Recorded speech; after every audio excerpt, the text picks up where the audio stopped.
you've been in the industry for quite some time. You know, you've been in this since you were a kid. And I wanted to ask you, you know, when you talk about a lot about the crossover from the Latino community, especially in the music industry, to the American music industry, what were some of the difficulties of switching over? You know that it's funny because when you talk about your experiences, a lot of people will discredit it or will make, will make it seem as if it's impossible. It's not true because they didn't live or didn't go through it themselves. In my case, I was born and raised here in Miami, but I was raised in this area called Hialeah, where there's very Latin, Latin based. And when you talk about Latinos become in every single color you can imagine, right? Yeah. But for some reason, I was always the black girl in the whole group. And at the moment, I kind of felt like I was like everybody else. I couldn't necessarily tell the color thing. It was more like, this is my friend. And we both speak Spanish and we're going to school and then that's it. Then eventually, I ended up moving into a more African-American based, neighborhood called Brown Sub or Brownsville here in Miami, close to Liberty City, Opelika. Anybody from Miami, you guys know. And when I was there, I kind of felt like, well, everybody's black like me, and I look like them, so I guess I'm African American too. And I'm learning how to speak English, because in my house we only spoke Spanish, but I'm learning how to speak English now too. So I kind of adopted some of their culture, like if it was mine.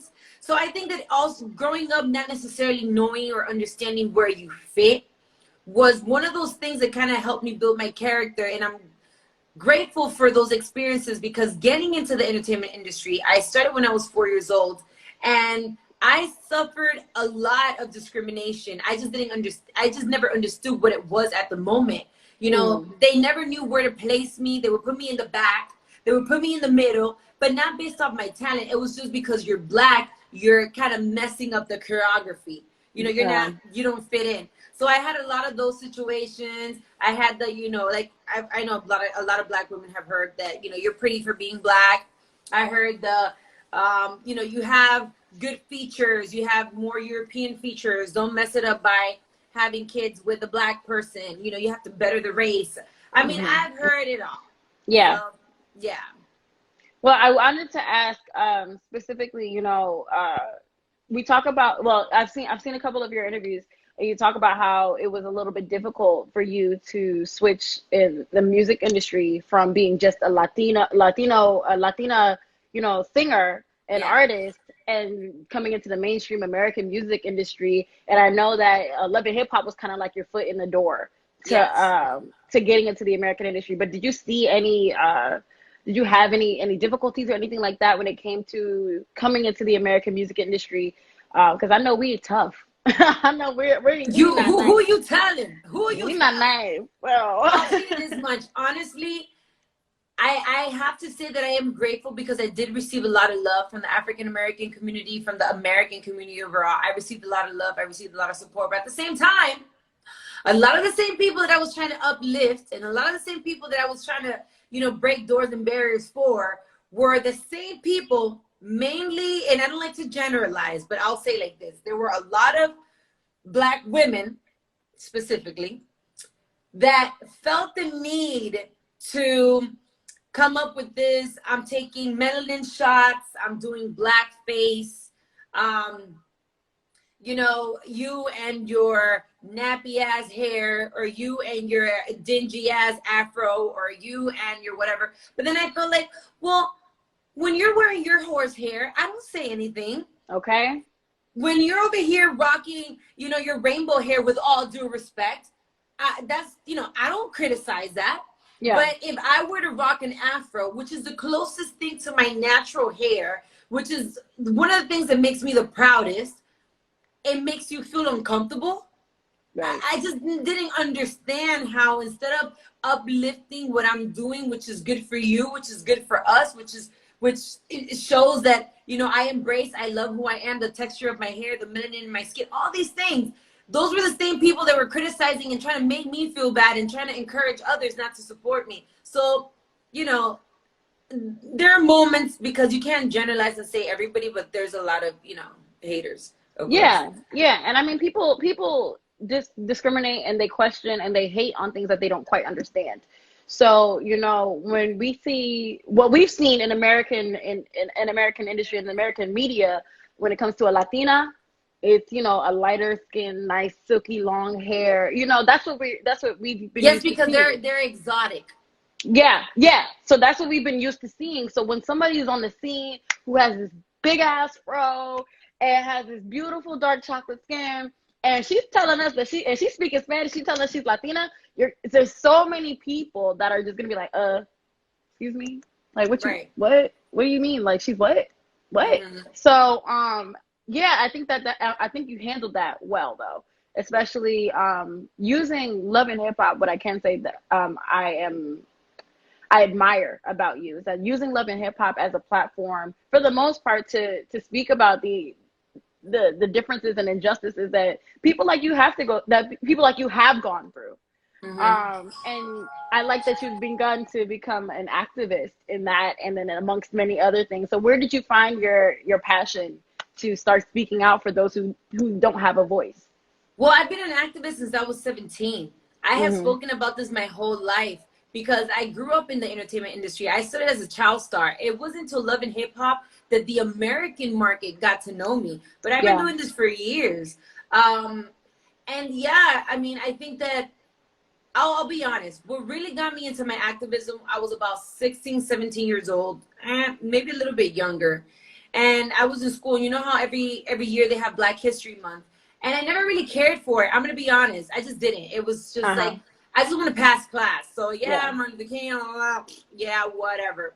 But it was in that specific age bracket that I actually bothered to pay attention and understand the sacrifice that they did between, you know, Rosa Parks, Malcolm X, you know, all these amazing leaders.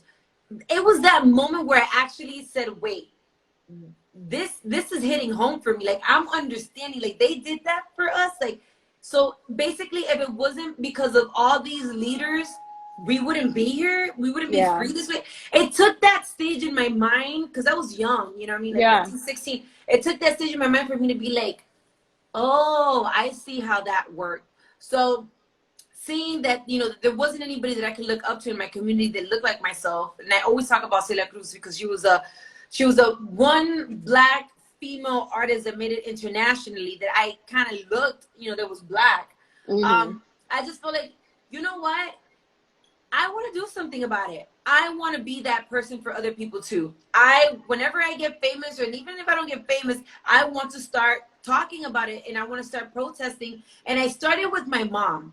My mom was the first one who got, you know, my wrath because Hmm. my mom has Dominicans. You know, everybody knows Dominicans are very well known for doing hair, for perming hair and all these things. And my whole life, my mom permed my hair because she wanted someone to satisfy society's standards of beauty. You know, and I told her one day I got pissed off at her, and I'm like, first of all, you've been burning my scalp my whole life. This shit hurts. It Yeah. stinks. It smells. I'm uncomfortable. And I know that when you fix my hair, I look nice, but I'm like, who are you doing this for? You're not doing this for me. You're doing it so that people don't think my hair is nappy. You're doing it so that people don't think that I'm not pretty. So once I got to explain to her how it made me feel and how this is a brainwashed mentality that has passed from generation to generation, believing that the good hair is the white woman's hair. With all due respect, if it's yours, it's yours. And I Yeah. always say that my hair doesn't determine who I am as a person. I change hairs every other week. It's work. I'm an Okay. artist. It's part of my job. But Yeah. realistically, I still stand very firm in what my beliefs are. So it was about that age, long story short, Yeah. where I really decided to become an activist. So you were practically raised under a single mother household, Yes. and you have really thrived. I must Amen. say, yeah, you have come so far, and I know that you had your situation where you were homeless for 3 months, and you know all this stuff. But I think that you've thrived so much. What has your mom instilled in you since, like, you know, when you were younger or growing up? I mean, you say you started out when you were 4, so that means Yeah. that your mother was out there, like, come on, Amara, you know, I know you want to do this. You know, ya tu Yes. sabes, you know, like I know you want to. So Right. like, what type of foundations did she instill in you as a kid? I think that it was more seeing my mother work her work ethic. I think that that's really the biggest thing. She told me a lot of things, but I really now do believe that your children do not what they're told, but what they see. See, I saw my mom work 3, 4 jobs. Obviously, as an immigrant in this country, not knowing the language, and on top of that, you have a little girl.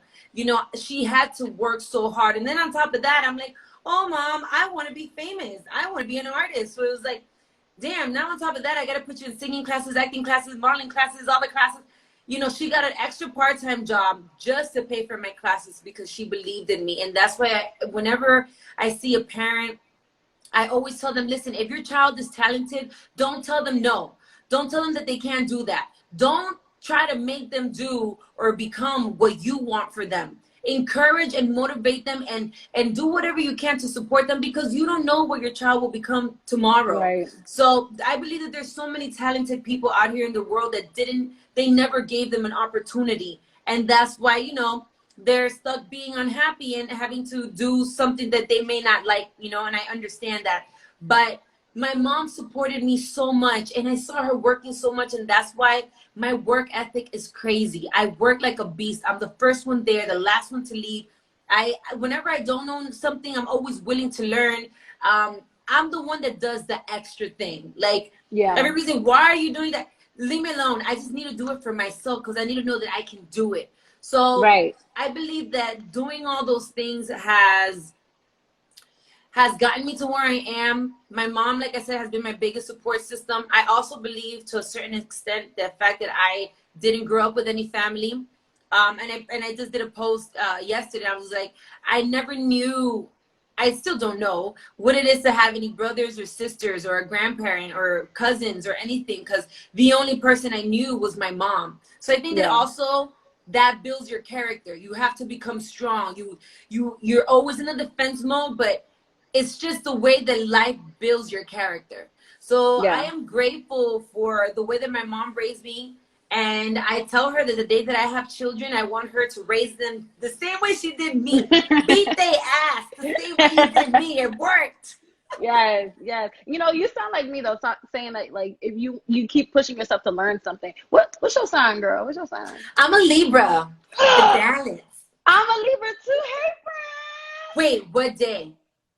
Oh, on September 30th. It's okay, don't matter. I'm October 4th. I wanted to ask you though, so I know you've had some situations with different relationships. I've seen in several different interviews that you've talked about, you know, you're focused on your work. You focus on, you know, getting to the bag, getting to your career. I wanted to know if you have figured out a way or what it's like to balance having love and a successful career. No, you haven't. No. No. Listen, no matter how much I always say that I'm focused on my bag, I'm focused on my bag. But every girl needs love. Every woman wants to be loved, appreciated. Every woman wants a little bit of love. You know what I'm saying? Once in a while too. You know? I mean, it's normal. But at the same time, it's like, I feel, and I might be wrong, but this is what has worked for me thus far. I feel that in order to be successful, you know how they say, I don't believe that you can have your cake and eat it too. It's wrong. Maybe it's possible, but I feel that people that are successful have sacrificed a lot of things, you know, and that may include sacrificing your family, sacrificing time with your children, sacrificing your own personal life, the things that you enjoy, sacrificing relationships, sacrificing many things. And at this moment, I believe that I am in a space in life where I am sacrificing. I am sacrificing somewhat my own personal enjoyment and happiness because I am so focused and determined in achieving my goal. Because since I was a little girl, that's the only thing that I know. I've worked my whole life for it. So any sort of distraction, I myself get it out the way.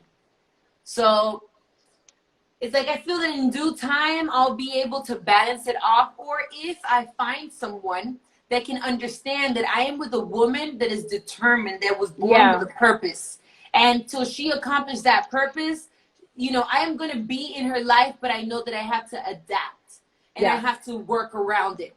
And then vice versa. If I were to be with a man that I know that he was born with a purpose and he is pursuing that, I have to understand that I have to work around it. That I can't be an issue. I can't be a disturbance. I can't make him lose his focus. You know what I mean? Like when you think about this guy that built Amazon, I'm sure he was stuck in that computer all freaking day. I'm sure he was stuck in wherever he was, focused and determined to make this happen. And if he had a girl at that time, I love you and everything, but bye. Yeah, he had his wife, and I mean, hey, right, exactly. So it's kind of hard. Yeah, I agree. And I think a lot of people don't understand that you gotta, like, you gotta chill out. I mean, like everything can't be about you. Especially if somebody's trying to hustle, but not a lot of people can handle someone who's a hustler. That's another thing. If you can't handle it, yeah. If you're a woman and you're making more money, or if you're a woman and you're more successful, or whatever the case may be, you come off as being a bitch, you come off as being intimidating, you come off as being everything else. And I get it. They ain't ready for it. They're not ready. A lot of people don't. They think they are. A lot of people think they are, but they ain't. So, and that brings me to my next question. We saw a relationship of yours on Love and Hip Hop, and we've seen your growth on Love and Hip Hop as well. A lot of people, when it comes to being a reality star or being on a reality show, they kind of like stay in that little area. You know what I'm saying? Like they stay in being a reality show. You jumped out that box, and there's only but so many people, specifically from Love and Hip Hop, that have jumped out of that box. How do you think that you were able to navigate? I'm not staying here. I mean, this was cute. It's a nice little bag, but I have bigger plans. How are you able to come up out of that? I don't know. It's a bag. Well, at least for me. I don't know about the rest of it. It's a bag. It's the bag. So sometimes, because I'm not gonna lie to you, there's been moments where I'm like, I don't want to do this anymore. And every season I say I'm quitting. It's done. I'm not doing this anymore. And then the pandemic comes and you're like, oh bitch, look, I have to do this shit one more time. But and then like bringing yourself out of not out of doing it, but out of being known as just that. I feel that I always do what my purpose was on the show. My purpose was to showcase my artistry, allow the people to get to know me, and just be myself, right? It wasn't even about the money at the time. It wasn't about none of those things, because in the beginning, I wasn't really getting, I'm not going to put that out there like that, because, but I wasn't really getting the money that people think that you get when you're on these shows. It doesn't work like that. It's mainly about opportunity. Are you interested? Because this is a good opportunity for you. This is a good platform for you. And those are some of the things that I talk about when you have to sacrifice. You have to sacrifice a lot of things. So to me, I was like, this is a great opportunity. The American people are going to get to know me. And to me, as coming from an immigrant family or immigrant mother, you want to make it in America. It's not even about being famous or having money in your country. I could have been done that. I want to be big and well known in America. Like, that's how your family thinks when you're from the Caribbean. So my dream was always like, okay, well, this is the moment to do it. Let's try it. I'm gonna, just go for it. And it turned out to be great. And I just knew, whatever I do, I'm very passionate about it. And I always make sure to be as real and as honest as possible, because then I don't have to ever lie, because that was just my truth. And I think that's just pretty much what it was, I mean, I always do that.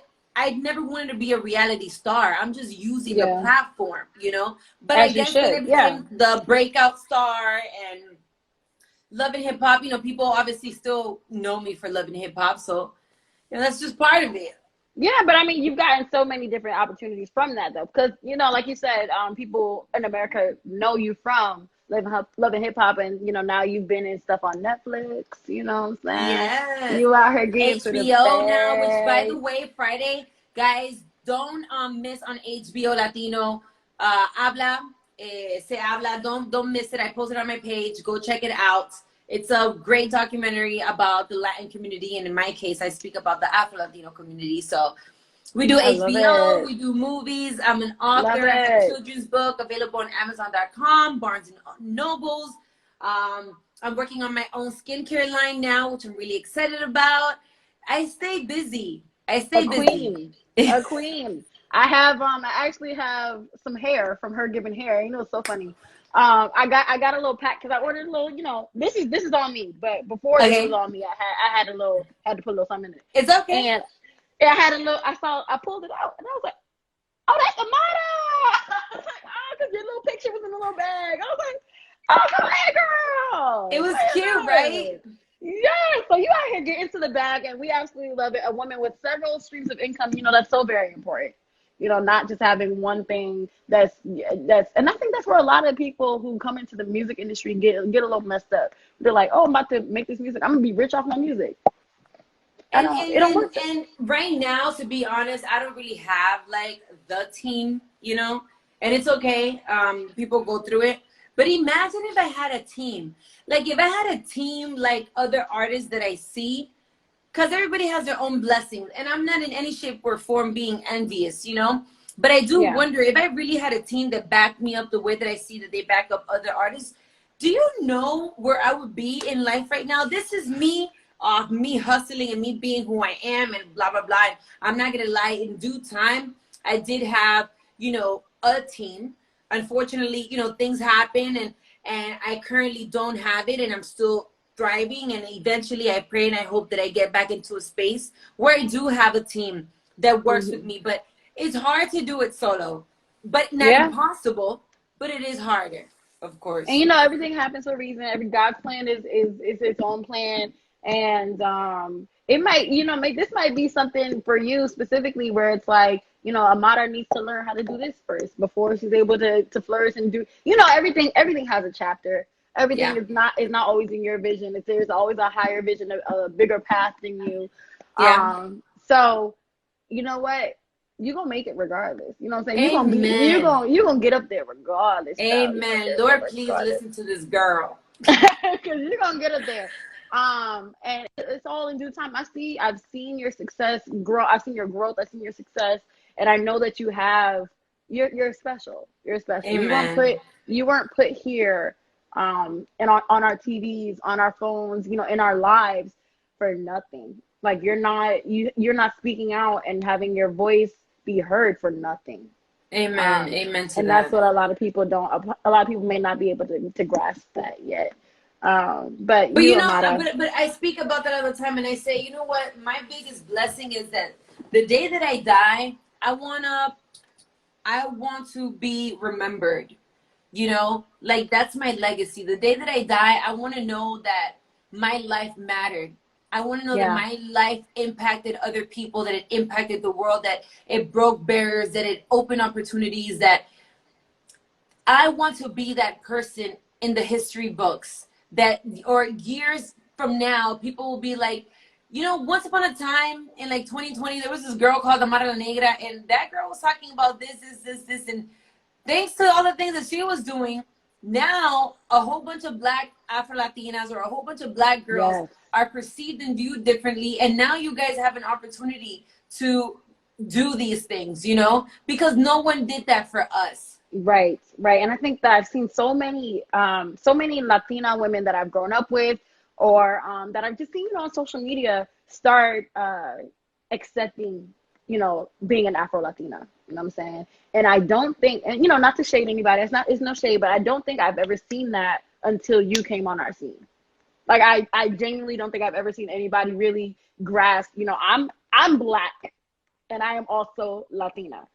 I don't think I've ever seen anybody grasp that until, you came on the scene and people are like, who this Spanish speaking But dark you know girl? what? That pisses me off too. It pisses me off too because whenever they talk about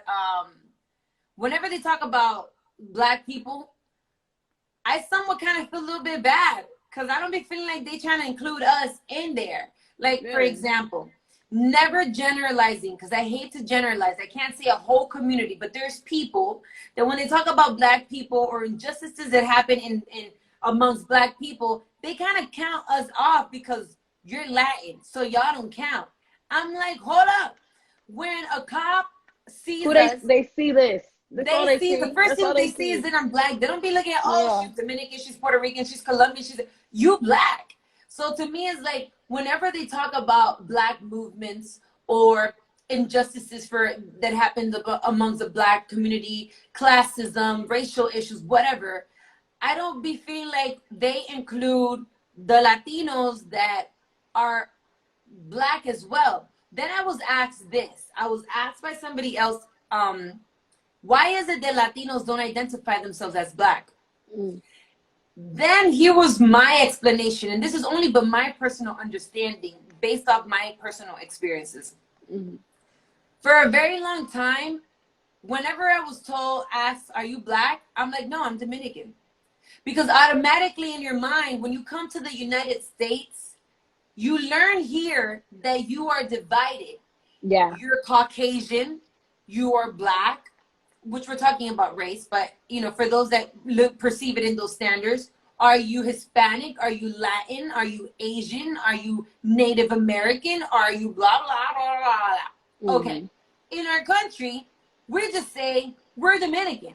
We can be all different type of shades of colors, but we Dominican. Right. Here is, are you Black or are you Hispanic? Mm-hmm. Black automatically to us in our mind is like, oh, are you African American? No, I'm not African American. Yeah. I'm Afro Latina, I'm Latin. So I just feel like also the fact that I think is a misinformation, the division of what we're told that we're supposed to identify ourselves as is what also separates us when it comes to uniting forces as a Black community. We see ourselves as Latinos, not as Blacks. So yeah. I just think this is way deeper than this conversation. I don't know. Of course, this is way deeper, but yeah. But no. I completely understand what you're saying. I think a lot of people don't understand that, when it came to the slave trade back in the day, back, we didn't all just come to America. Like it didn't. Some people dropped off in Haiti. Some people dropped off in the Dominican Republic. Some people dropped off, in Europe, in Honduras, in a lot of places. You can be a Black Asian. You can be a Black European. You know what I'm saying? Like you can be a Black Australian. Yeah. There's no such thing. And I don't like personally that the African American community, Black Americans, say that Black is us, because it's not. It's not. Black is the entire African diaspora, and there's so many different types of Black people in the world. So, yeah. And I can say that I think that a lot of people are starting to become a little bit more woke now, but a lot of Latinos, they didn't quite grasp, that that I'm from African descent. Not everybody is, of course, not everybody is. Some people came from, like Spain. But then again, just because you're not as dark as me, right, doesn't mean that you don't have African descent. Doesn't mean that, for example, I know a lot of Latinos that are Afro Latinos, but because you're not as Black as me, they'll be like, oh, I'm white. No, the hell you is not. Not right. With them features, you ain't. Okay. Right. Because you can have and even, it's a figure of speech, but I'm like, I know a lot of people that have fair skin or are lighter than me, and you have more African DNA, more African features than I do. So I'm like, why would you even deny the fact that in your bloodstream you have African descent? What's wrong with that? So, but I think it's also because and I of course I'm not coming from a Latino home, but I've heard from my friends who have, and from people that speak on it, that it's been a thing that their parents and their parents' parents talk about, cleansing the race or something like that. Yeah, you have to better the race. Better the race. Yeah. Yeah. So and so it's kind of like white is right. And I think a lot of people have that idea all over the world, but I think that it came from the idea that, I can't be Black because white is right. White is right. So it's impossible. I can't be Black. I'm not going to claim that. But then that's a systematic issue. That is a problem that has happened. And it's a brainwash that happens from one generation to the other. We are completely told consistently all the time on TV, on music, on everything. Even a lot of rappers, even a lot of artists that just cater to having the fair, light skin, whatever the case may be, everything that we view is Black is bad. Yeah. Black is bad. Nobody wants to be Black because Black means you're violent. Black means you're a threat. Black means as a woman, you're the angry Black woman. Black means black means nappy hair. Black means bad features. Black means big lips. Black, blah, blah, blah. Everything that's black is bad, and everything that's white is good. It's pure. It's clean. It's, you know, good hair, good skin, good. It's a brainwashed mentality that goes from one generation to the other, to the other, to the other, to the other, and it teaches us to self-hate ourselves. It teaches us to self-hate our skin color, to self-hate the texture of our hair, to self-hate our culture overall. So even when I get pissed off at people's ignorance, sometimes I'm like, I'm gonna try not to be mad at you. I'm gonna try not to be mad at you. I'm gonna try to educate you. I gotta educate you. Yeah, I'm gonna try not to, because maybe your mama didn't teach you. Maybe she was brainwashed too. It's a generational thing. Over here, I always ask about challenges that you may have faced going through, you know, life to get to where you are now. Any failures, and I think personally, failures are such an important thing to have in order to gain success. So I wanted to know, was there ever a point where you've had this terrible failure or this really low failure where you were like, I don't know, maybe I shouldn't do this anymore? And what brought you out of that? Oh, girl, I say that all the time. I be sick of this shit. I be like, I don't want to do this no more. And then like the next day, I'm like, all right, let's go. Look, this is, for a person like myself that's been doing this since I was a little girl, part of the things when I was talking about earlier about sacrificing, I sacrificed my childhood. I sacrificed my childhood for this. I don't know what it is to skate, to swim. I don't know how to ride a bike. I barely remember playing with dolls, but I remember being in all the castings, in all the auditions. I was in modeling classes, dancing classes, acting classes, this classes. I remember that. That was part of my sacrifice for the vision that I had, you know, as an adult. So you get tired. Do you regret that? Do you regret not having that childhood, or? Sometimes, because sometimes I'll see little kids and I be playing with them like I'm a little kid.